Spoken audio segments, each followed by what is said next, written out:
कर लेंगे किसी दिन। नहीं ठीक, आपको सबसे पहले सूचना देंगे क्योंकि आपको तो रहना रहेगा ना जाहिर है, गवाहों में। बिल्कुल बिल्कुल। मैं गवाहों में रहना चाहूंगा। देखिए, आपने थोड़ी सी क्लिप को आपने सुना है, मैं पूरी वीडियो आपको जरूर सुनवाऊंगा। उससे पहले मेरी 2-3 बातें आप सुन लें। शायर इमरान प्रतापगढ़ी, इनके इंटरव्यू आपने बारहा सुने होंगे।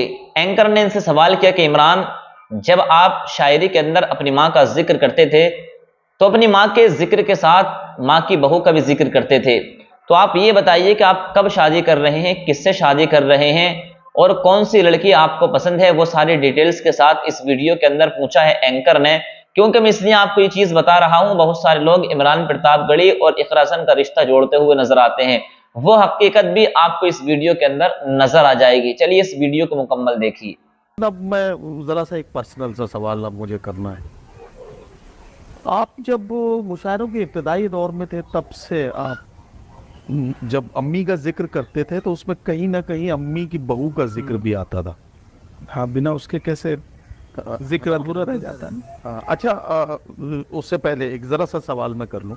आप कितने भाई बहन हैं? हम 4 भाई और 6 बहनें। 4 भाई 6 बहनें। तो आप सबसे बड़े हैं? मैं दूसरे नंबर पर। आप दूसरे नंबर पे हैं।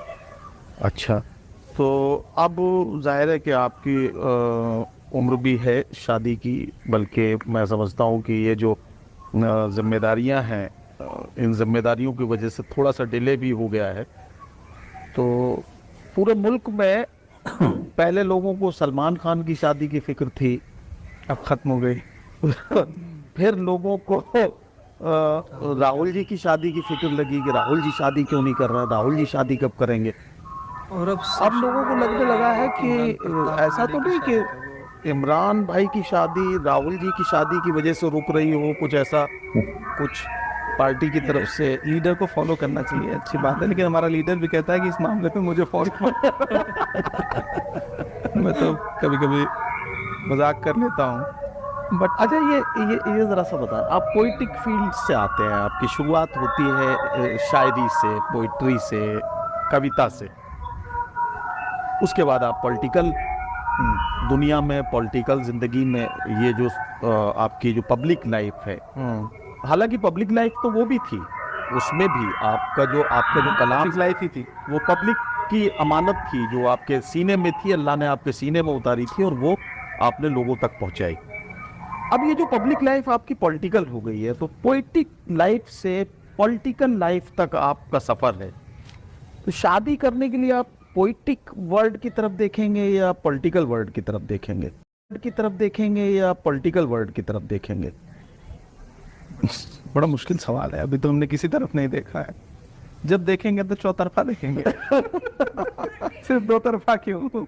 ये फैसले नहीं। अच्छा, मेरा मानना है कि इन फैसलों के लिए परिवार का रोल ज्यादा। यकीनन मैं बिना परिवार के मैंने जिंदगी में वालिद साहब अम्मी के कहने से बहुत कम काम किए हैं।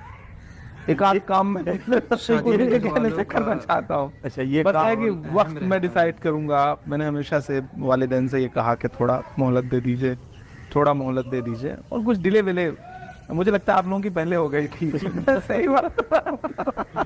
जिनकी पहले हो गई उन्होंने भी कौन सा तीर मारे। अच्छा, ये ठीक है, ये बताओ, चलिए ठीक है, आप इसे डिले नहीं मानते हैं, लेकिन अब जहां बात आ गई है तो हम क्या माने, मतलब ये जो हमारे यहाँ उत्तर प्रदेश में 2027 में इलेक्शन होगा।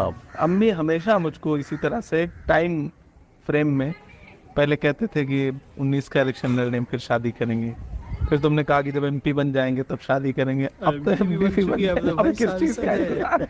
तब मैं उनसे बीच में कहता था कि सरकार बदल जाए फिर करेंगे। तो तारीख पे तारीख वाला मसला है, बट कर लेंगे, अब कर ही लेंगे। मतलब अब जवाब देते देते थक गए हैं, तो एक दिन थक हार करके मतलब कर लेंगे। फैज साहब की नज़्म है ना कि कुछ लोग थे अपनी दुनिया में जो इश्क को काम समझते थे जी, और काम से आशिकी करते थे। एक हम भी है अपनी दुनिया में, कुछ इश्क किया, कुछ काम किया, काम इश्क के आड़े आता रहा और इश्क से काम उलझता रहा, और एक दिन थक हार के हमने दोनों को अकेला छोड़ दिया। कर लेंगे किसी दिन। ही ले गया। हाँ, नहीं ठीक। आपको सबसे पहले सूचना देंगे क्योंकि आपको तो रहना रहेगा ना हाँ, जाहिर है। गवाहों में। बिल्कुल बिल्कुल मैं गवाहों में रहना चाहूंगा, और मैं ऐसे हिस्टोरिकल मूवमेंट का गवाह वैसे भी। एक टाइम पे अब्बू कहते थे कि मतलब थाने में करोगे या कहीं बारात ले चल के करोगे। मैं कहता था नहीं नहीं, आप मुतमईन रहिए, बहुत सुकून से अच्छे से। अरे राज्यसभा में वैसे तो बहुत सारे इंशाल्लाह। राज्यसभा के सांसद हैं, मुख्तलिफ पार्टियों से उनका ताल्लुक है। आपके अच्छे दोस्तों में अगर मैं 3 सांसदों को, अगर आप फिर उसके लिए राज्यसभा और लोकसभा दोनों देखना हाँ पड़ता दोनों तरफ, अगर मैं आपके 5 अच्छे दोस्त, पूरी संसद में 5 अच्छे दोस्त अगर मैं उसमें से निकालूं।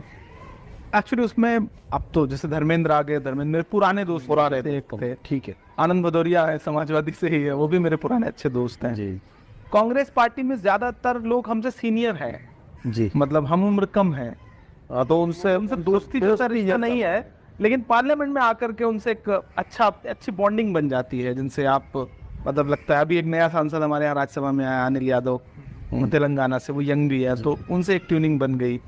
अब बाकी अच्छा, जैसा अभी आपने कहा कि वो आम आदमी पार्टी के जो राज्यसभा सांसद हैं राघव हैं, राघव चड्ढा, हाँ। राघव चड्ढा, तो राघव चड्ढा और आपकी उम्र तो तकरीबन 6 महीने का फर्क है। 6 महीने का फर्क। तो राघव चड्ढा भी आपके अच्छे दोस्तों में है? परिचय है, अच्छा परिचय है। अच्छा, संजय सिंह के साथ आपकी ट्यूनिंग अच्छी रहती है। संजय सिंह मेरे पड़ोसी हैं, मतलब बमुश्किल 30-35 किलोमीटर दूर घर है उनका मेरे। प्रतापगढ़ और सुल्तानपुर में रहते हैं वो। तो उनसे एक, और वो मिजाज एक जैसा है। इम्पोर्टेंट होता है हम ख्याल होना, जी जी। तो वो हम ख्याल हैं, और हम लोगों की लैंग्वेज एक है, जहनियत एक